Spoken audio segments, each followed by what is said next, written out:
I had a meeting this week with a prospect and I had a tricky close.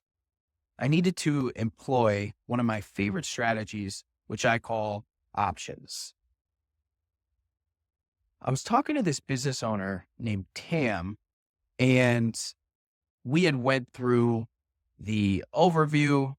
I had built up pain points and demonstrated how we can help him out. And I was ready to tell him the price. So I did. I said, "Hey, Tam, the price for our solution will be X dollars."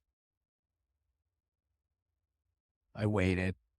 And finally, he objected and he said, "Well, my mother-in-law's business, they have a similar service. They do it with Gusto, one of our competitors, at 20% of your price."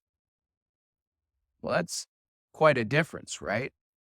So what I needed to do was build up a difference between Tam's mother-in-law and Tam. So I asked Tam, I go, "Well, tell me a little bit more about your mother-in-law's business."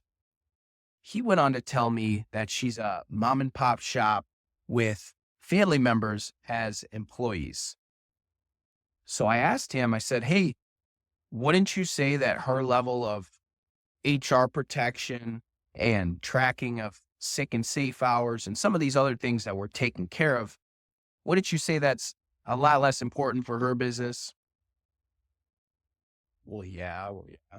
And then so I go, "Okay, cool.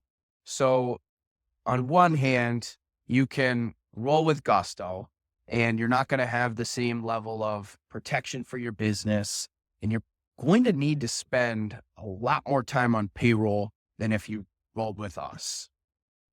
I guess let me ask you this. I mean, what kind of solution were you looking for? More of a DIY, spend a lot of time on what you're going to be doing, or did you want to have more of a hands-off automatic experience?" Obviously, he said, automatic, hands-off. I had built up throughout the conversation things that he would rather be doing. So when I had done my demo, I had alluded to the fact that he could hang out with his family in the arcade rather than having to do X or Y. After learning about Tam, I made sure I understood what was important to him.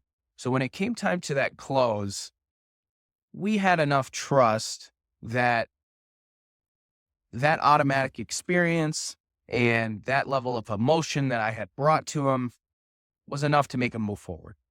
So when he said, "Yeah, probably more automatic," then I said, "Okay, great. Here is the next steps. What we're going to do is I'm going to collect this, this, this." And I started going through my closing, right? Just wrapping things up, getting paperwork signed, and on to the next one. So I thought this was a good strategy to make sure that you guys keep in mind that given your buyer an option between kind of doing it themselves or rolling with you guys is powerful, and it plays to the emotion of spending too much time or energy on something.